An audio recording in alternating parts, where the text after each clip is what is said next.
Money FM 89.3. Best of breakfast. Morning Shot. Welcome to Morning Shot. Trust between racial groups in Singapore has grown, but racial stereotyping has also seen a rise.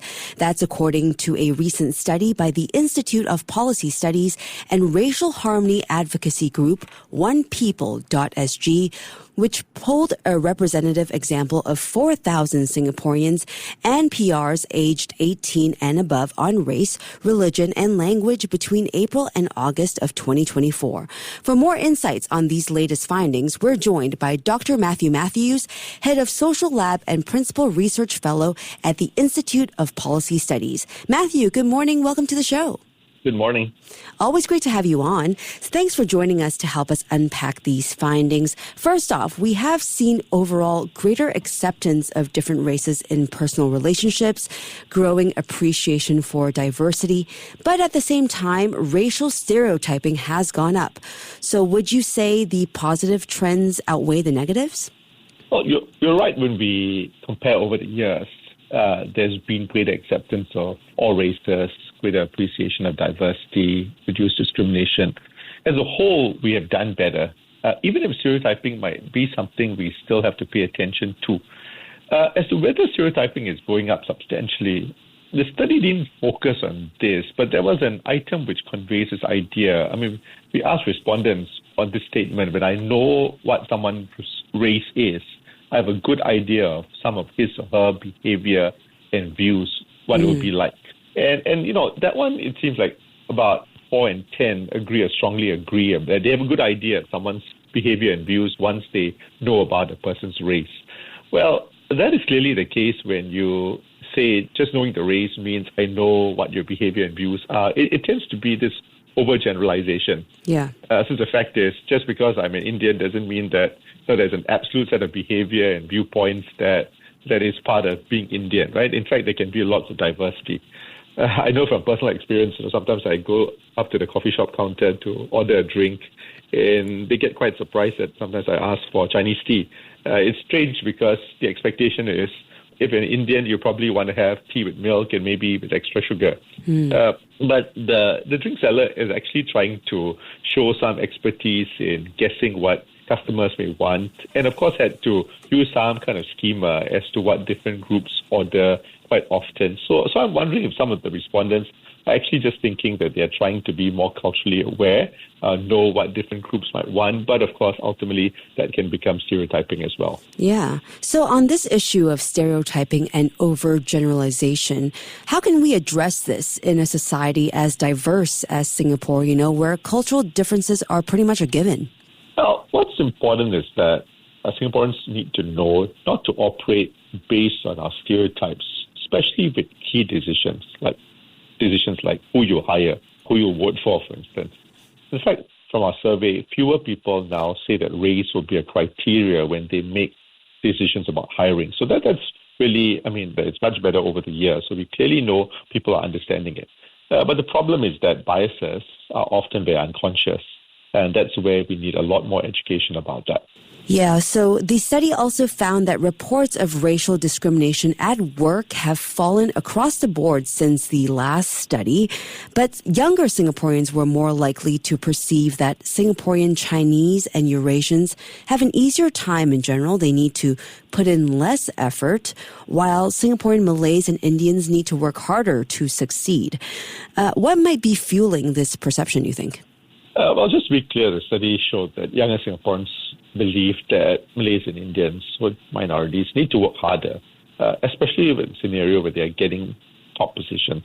It's not so much that younger people are demanding that they work harder, but they're reporting that they realize that sometimes there are more barriers that minorities have to face. They are more aware about these things. So actually, if you think about it that way, it may not be a bad thing, at least for now. So people are actually conscious to engage in efforts so that you will not have this kind of discrimination, or it becomes more and more difficult for some groups to move up. Everyone will have to work equally hard to succeed.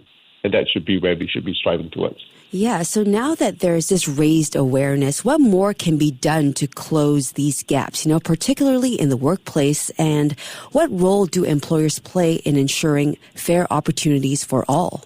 Workplace fairness legislation being passed quite recently. I think many more Singaporeans will become aware about the need to conduct, especially workplace hiring matters, promotion matters, to do it in a very fair manner, where race or religion or other important criteria does not become part of the equation of who gets hired, who gets promoted. But ultimately, we need a lot more education in the workplace. My team at the IPS program on race, religion, and intergroup cohesion, we regularly run these workshops at workplaces to help people become more aware about their biases, especially in the workplace, and this has happened. I must say quite a good number of times. It's been eye-opening for participants, especially when they hear about some of the experiences that minorities have experienced before in terms of discrimination. And sometimes it seems everybody is kind of happy at work and everybody is doing well. But sometimes when they hear, they understand, we actually even have VR sets to try to help simulate some of those experiences and to build empathy, and many commit to doing better after that.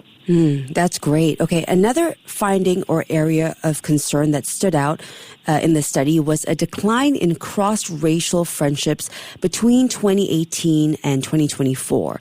So does this point to broader shifts in Singapore's social fabric, and why is this a cause for concern? Well, the drop for cross-racial friendships was actually not too big. It was actually quite small.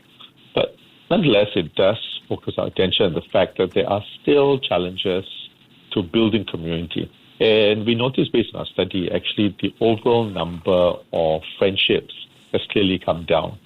People are having less close friends. And it could be a lot of factors. People often talk about COVID as being one of them. Also, things like the use of social media, for instance. We use a lot more social media.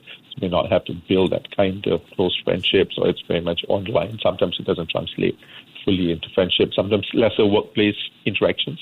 A lot more people work from home. And all that needs to be attended to so people do build the ability to connect with one another, and we do need to have that social capital across the society.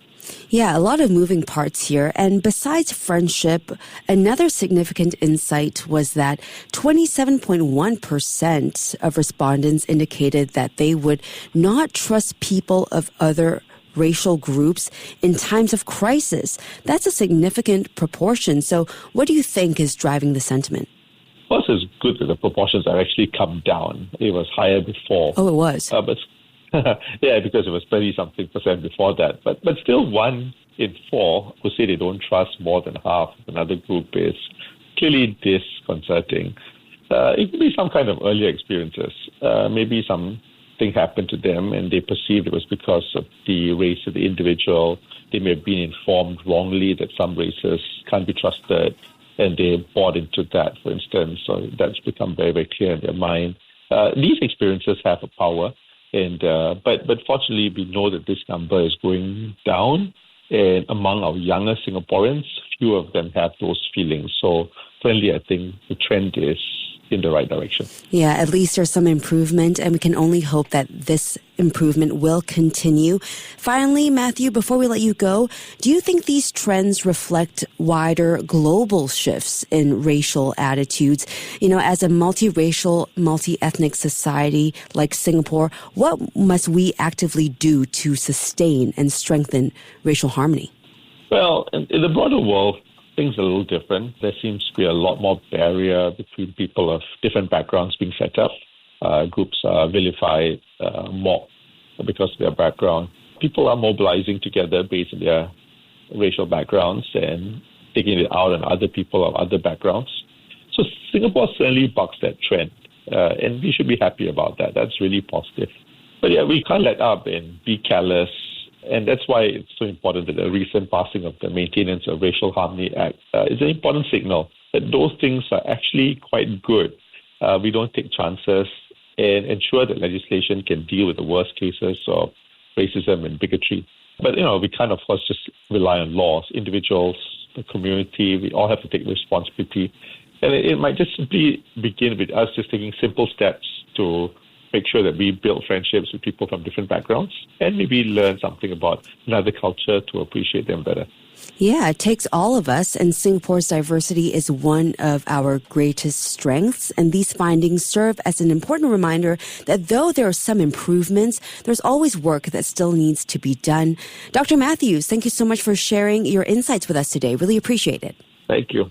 Thank you. We've been speaking with Dr. Mathew Mathews, Head of Social Lab and Principal Research Fellow at the Institute of Policy Studies. Stay ahead with Money FM 89.3.